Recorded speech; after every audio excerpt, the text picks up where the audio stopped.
Today, there are a lot of people shouting, from the river to the sea, Palestine should be free. I'm not convinced a lot of those people know what river and what sea they mean, but the question is, who are the real Palestinians? Who was living there first? I recently got to see an important piece of evidence that the Jews were living in what is now Israel 3,000 years ago. Let's have a look.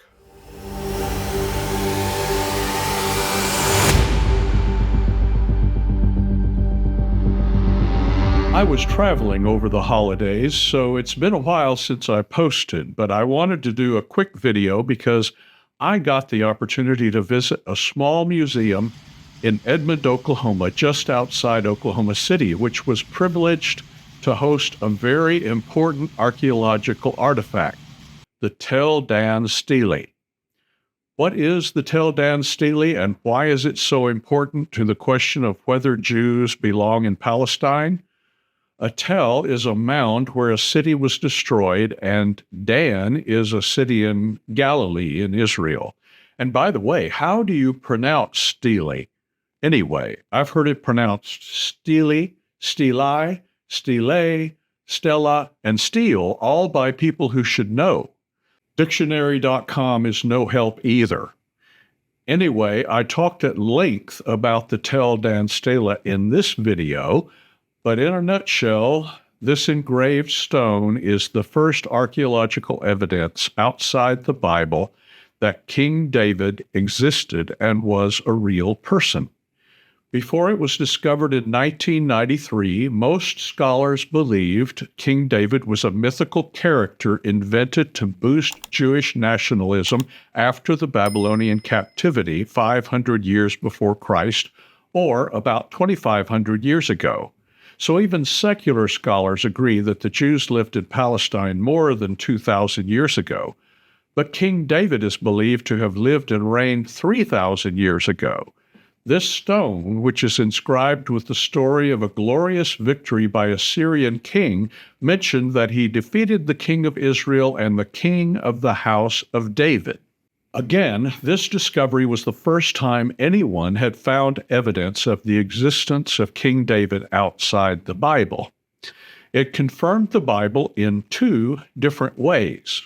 First, it mentions David as the first king of a dynasty, so we know he existed because dynasties aren't named after fictional characters, and the stone was engraved only about 100 years after King David's son Solomon died, long before the Babylonian captivity.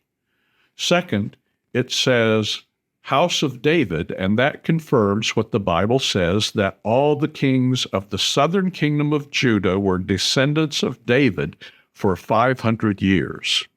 After the reign of David's son Solomon, the United Kingdom of Israel split into a northern kingdom called Israel and a southern kingdom called Judah.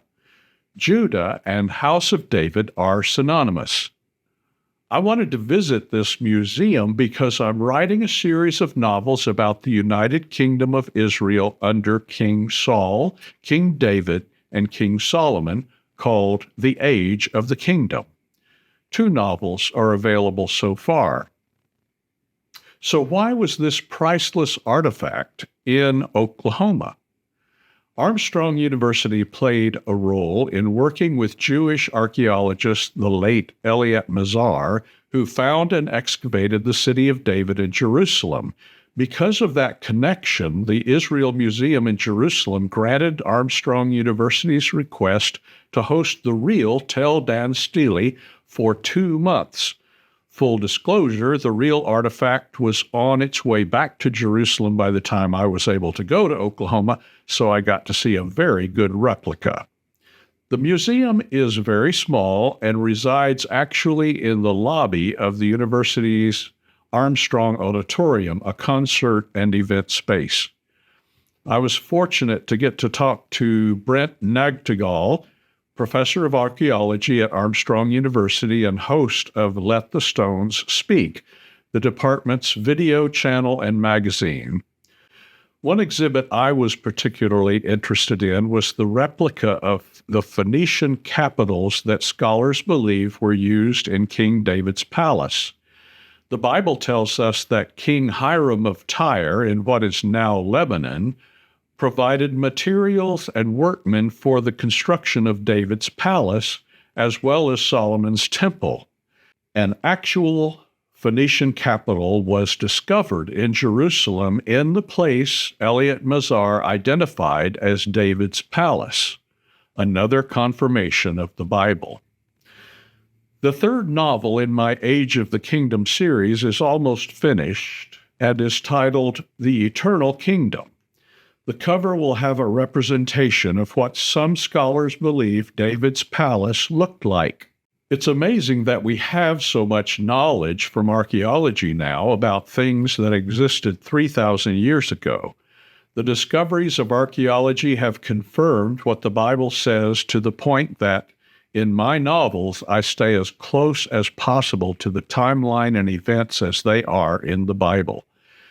So since I believe the Bible, I believe the Jews have been in what is now Israel and Palestine for 4,000 years because that's when the father of the Jews, Abraham, immigrated there from what is now Iraq.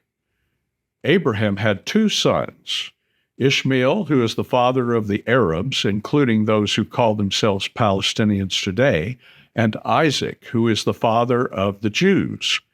Ishmael went to what is now Saudi Arabia, and Isaac stayed in Canaan, or what is today called Israel and Palestine. The Tel Dan Stele confirms that the Jews had kings ruling in the same place as modern Israel for 500 years. The Arabs would not come to the land until the Muslim religion spread more than 1,000 years later. Don't forget to like and subscribe if you like this kind of content. Thanks for watching.